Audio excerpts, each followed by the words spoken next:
Assalamualaikum warahmatullahi wabarakatuh. Pada kesempatan ini saya ingin menjelaskan materi tentang proyeksi peta. Proyeksi peta itu adalah pemindahan sistem paralel dan meridian atau garis lintang dan garis bujur yang ditetapkan dalam bidang globe yang lengkung ke bidang datar. Jadi kita memindahkan bidang bulat ke bidang datar, itu namanya memproyeksikan peta.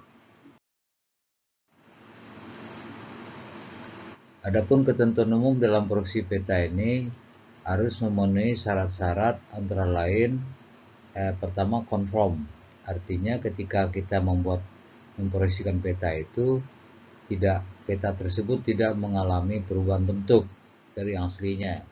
Kemudian ekivalen, luas yang kita proyeksikan tidak mengalami perubahan. Kemudian yang ketiga equidistant, artinya jarak antara satu titik dengan titik lain di atas permukaan itu harus tetap atau tidak mengalami perubahan. Dan terakhir, sebuah peta yang diubah tidak boleh mengalami penyimpangan arah.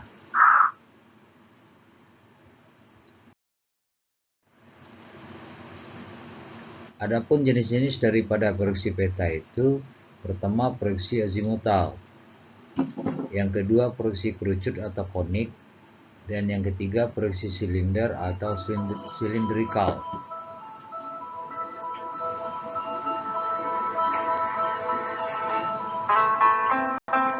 Jenis-jenis proyeksi peta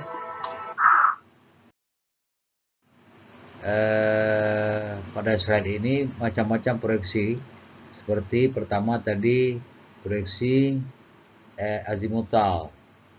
Nah, kita lihat pada gambar tersebut bidang proyeksinya menyentuh azimut daripada bumi atau menyentuh daripada kutub bumi. Ya, itu namanya proyeksi azimutal. Dan hasil yang dicapai adalah pada lingkaran yang terlihat di bagian bawah. Kemudian kalau proyeksi kerucut adalah dengan menyentuhkan bidang sisi kerucut pada bidang globe. Nah, titik sentuh itu di sekitar daerah lintang sedang. Ya, ini hasilnya bagian bawah. Kemudian proyeksi yang ketiga proyeksi silinder, yaitu memindahkan peta tersebut atau memproyeksinya ke bidang datar dengan sistem silinder atau tabung.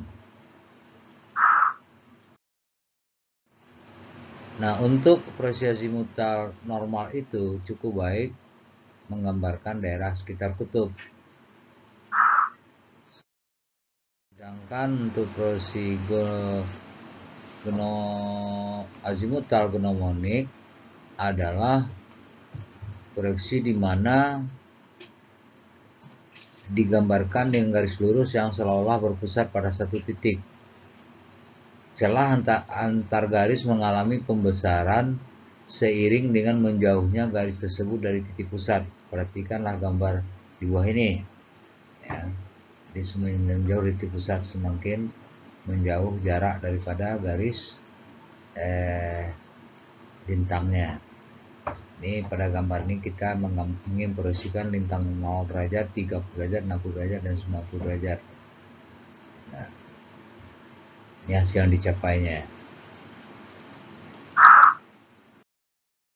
Kemudian proyeksi azimutal ortografik itu garis lurus seolah-olah berasal dari sebuah titik yang jauh tak terhingga, sehingga ketika mengenai bumi yang berbentuk bulat maka sudah menjadi seperti garis lurus yang datar dan sejajar dengan sumbu bumi.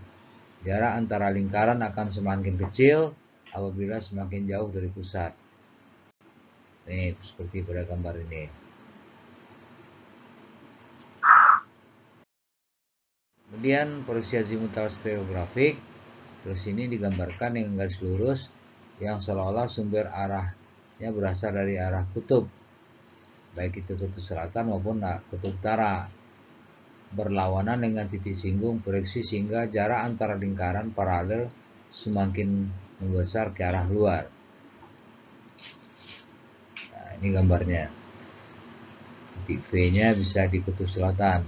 Nanti ditarik garis menyentuh lintang 0, lintang 30, lintang 60, dan lintang 90.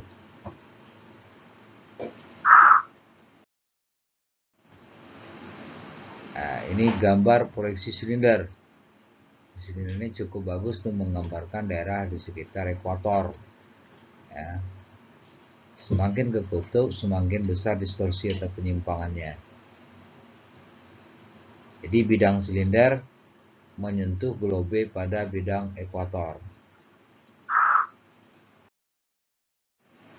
Sedangkan proyeksi kerucut,